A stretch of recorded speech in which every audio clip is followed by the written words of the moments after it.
Episode 96। कुल 135 Divya Z मिले। ये अब तक की उसकी सबसे बड़ी कमाई थी। इसके अलावा आकाशीय थैली में कुछ येलो रैंक की औषधीय किताबें और कुछ अन्य सामान भी था जो रियांश के काम का नहीं था। उसने आकाशीय थैली खाली की और उसे अपने पास रख लिया। भले ही यह दिव्यकोर क्षेत्र के योद्धाओं के लिए ज्यादा कीमती न हो, लेकिन रियांश के लिए इसका दूसरा उपयोग था। शायद आराधना को यह तोहफा पसंद आएगा।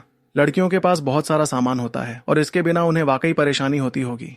नगर प्रमुख के भवन में लौटकर रियांश ने शांति से साधना की। देर रात तक कुणाल सिन्हा वापस आया और रियांश के सामने प्रकट हुआ। उसका चेहरा चिंता और उलझन से भरा था। उसने रियांश को घूरते हुए कहा, रियांश, क्या तुम कसम खाकर कह सकते हो कि तुमने जो कहा वो सच है? रियांश की नजरें ठंडी हो गईं। इसका क्या मतलब है? क्या आपको शक है कि मैं झूठ बोल रहा हूं? यह तो बहुत ही हास्यास्पद है। क्या आपको लगता है कि मैं प्रतापी उदयन और रक्त स्वर्ग संप्रदाय के 2 संरक्षकों को मार सकता हूं? आप मुझे बहुत ज्यादा अहमियत दे रहे हैं। कुणाल सिन्हा भी जानता था कि यह पूरी तरह से असंभव है, लेकिन प्रतापी उदयन सचमुच पूरी तरह गायब हो गया था। उसने पूरा यानव पूर्व पर्वत छान मारा था, लेकिन वह नहीं मिला। तो इसका क्या मतलब निकाला जाए? क्या उसे रक्त स्वर्ग संप्रदाय के लोगों ने मारकर लाश गायब कर दी? कुणाल सिन्हा ने लाश गायब करने की बात तो सही सोची थी, लेकिन यह नहीं सोच पाया कि यह काम किसने किया। वह रियांश की ताकत जानता था, जो केवल ड्रैगन नस क्षेत्र 8वें स्तर पर थी। अगर वह 3 मानव दिव्यकोर क्षेत्र के योद्धाओं को मार सकता तो सूरज पश्चिम से निकलने लगता।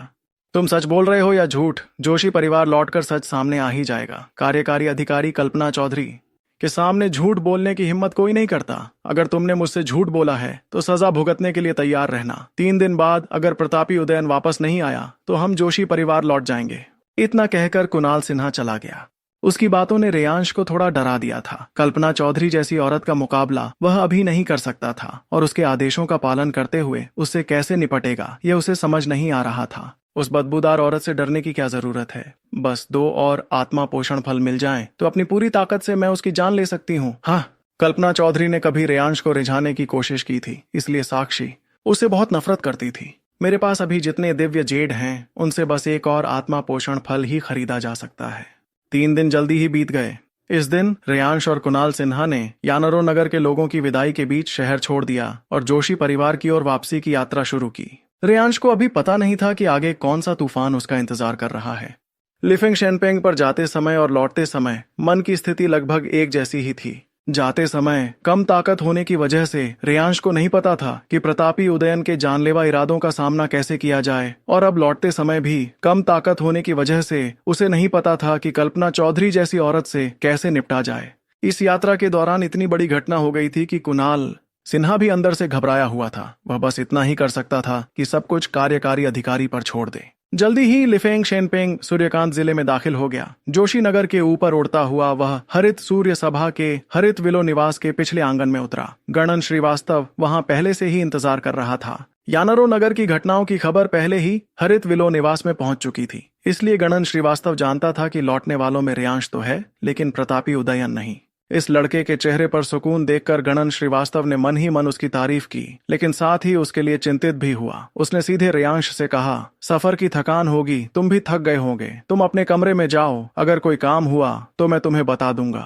रियांश ने सिर हिलाया, गणन श्रीवास्तव का धन्यवाद किया और वहां से चला गया। वह जानता था कि कुणाल सिन्हा को सबसे पहले कल्पना चौधरी के सवालों का सामना करने के लिए ले जाया जाएगा। आखिरकार वे दोनों ही रियांश के परीक्षक थे। लगता है ये लड़का मुझे सबसे कम रेटिंग देगा।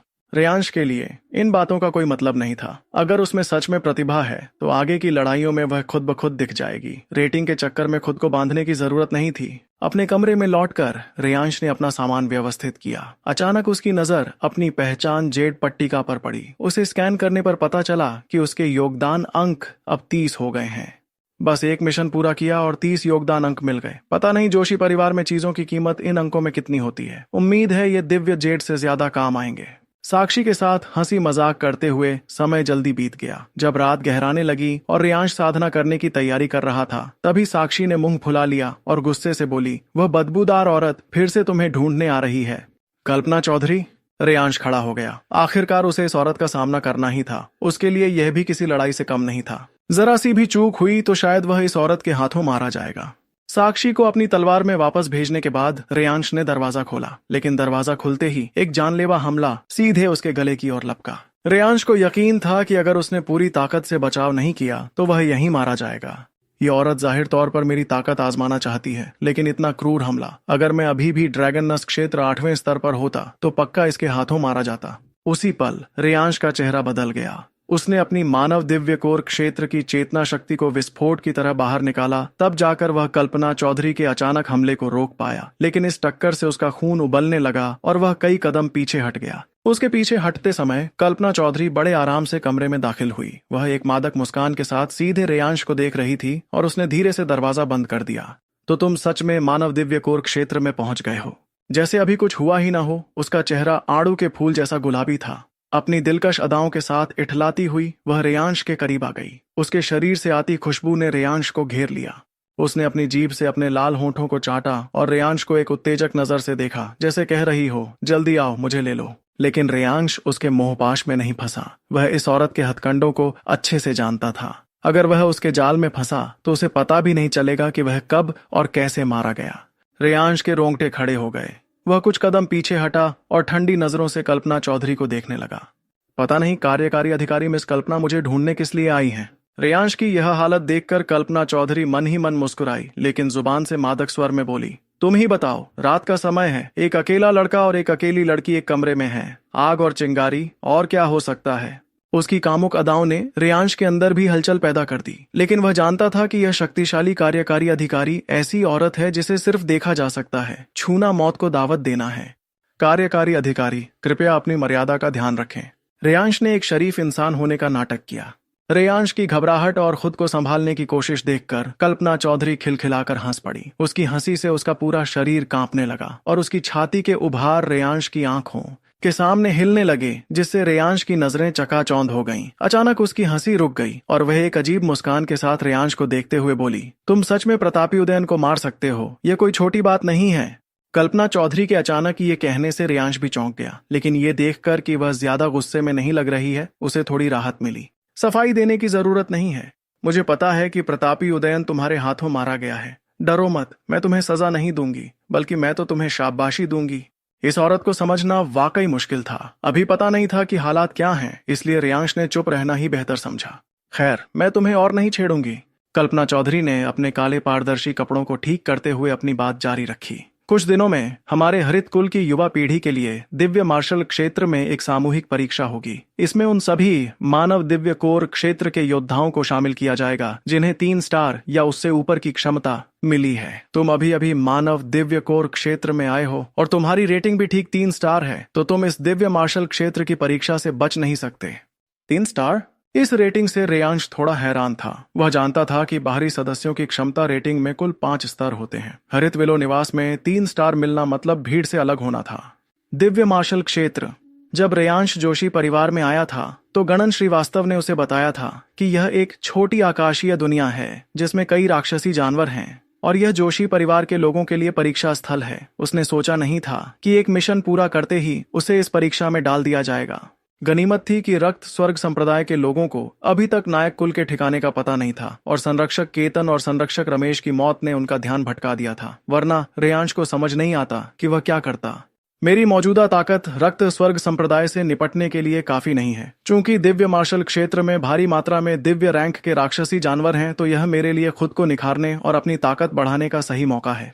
ये सोचते ही रेयांश को अपना लक्ष्य मिल गया और उसकी आंखों में दृढ़ता आ गई। रेयांश का निडर चेहरा देखकर कल्पना चौधरी मन ही मन ठंडी हंसी हंसी, लेकिन जुबान से मीठे स्वर में बोली, इस दिव्य मार्शल क्षेत्र की परीक्षा में वैसे तो कुछ खास नहीं है। इनाम और नियमों के बारे में गणन तुम्हें विस्तार से बता देगा, लेकिन शब्द बोलते ही कल्पना चौधरी ने लापरवाही दिखाई। अभी थोड़ी देर पहले फणींद्र नाचन ने मुझसे प्रतापी उदयन के बारे में पूछा था। मैंने गलती से उसे बता दिया कि तुमने प्रतापी उदयन को मार डाला है और फणींद्र नाचन इस दिव्य मार्शल क्षेत्र की परीक्षा में हमारे हरित सूर्य सभा का नंबर 1 दावेदार है। ये कहने के बाद वह खुद ही हंसने लगी, जबकि रेयांश की आंखें सिकुड़ गईं और वह ठंडी नजरों से इस औरत को देखने लगा। इस औरत को आखिर दिक्कत क्या है? पहले इसने मुझे प्रतापी उदयन के साथ भेजा और अब यह फणींद्र नाचन और मेरे बीच दुश्मनी पैदा कर रही है। फणींद्र नाचन मानव दिव्य कोर क्षेत्र की चोटी पर है। मैं उसका मुकाबला कैसे कर सकता हूँ? ऐसा क्यों लग रहा है कि यह मेरी क्षमताओं को निचोड़ना चाह रही है? रेयांश की ठंडी नजरें देखकर कल्पना चौधरी की हंसी गायब हो गई। उसने रूखेपन से कहा, फणींद्र नाचन वह युवा योद्धा है जिसे मैंने पिछले कुछ सालों में खुद तैयार किया है। वह तुमसे बस 3 साल बड़ा है, लेकिन वह जल्द ही पृथ्वी दिव्य कोर क्षेत्र में प्रवेश करने वाला है। और उसकी एक और पहचान है, उसके पास 4 महान आंतरिक कुलों में से एक शूझाक परिवार का खून है। चाहे क्षमता हो या मौजूदा ताकत, वह तुमसे बहुत आगे है। इसलिए मेरा अनुमान है कि तुम 90% उस दिव्य मार्शल क्षेत्र में मारे जाओगे। लड़के, अपना ख्याल रखना। प्रतापी उदयन जैसे बेकार आदमी को हराना कोई बड़ी बात नहीं है।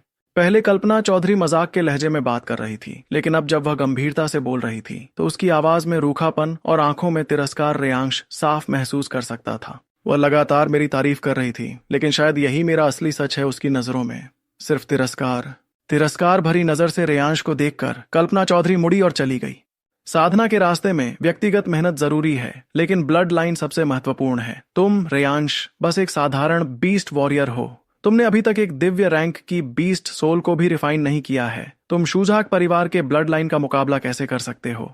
शायद तुम्हें पता नहीं है, लेकिन कुल खानदान एक योद्धा बनने की सबसे अहम कड़ी है, और रेयांश, तुम्हारे पास यही सबसे अहम कड़ी नहीं है, इसलिए तुम कभी एक महान योद्धा नहीं बन पाओगे। दरवाजा बंद होने के बाद भी रेयांश कल्पना चौधरी के आखिरी शब्दों के बारे में सोच रहा था। तुरंत ही उसके होठों पर एक ठंडी मुस्कान आ गई। खानदान? मेरे पिता वो शख्स है जिसकी तुम लोग बस कल्पना ही कर सकते हो। मेरा खानदान कैसे खराब हो सकता है? और अब मैं एक ड्रैगन वॉरियर बन चुका हूँ। प्रतिभा के मामले में मैं किसी से कैसे हार सकता हूँ? कल्पना चौधरी, बस देखती जाओ। दिव्य मार्शल क्षेत्र, इस जंगल के खेल में मैं भी देखूंगा कि हरित सूर्य सभा में सबसे ज्यादा क्षमता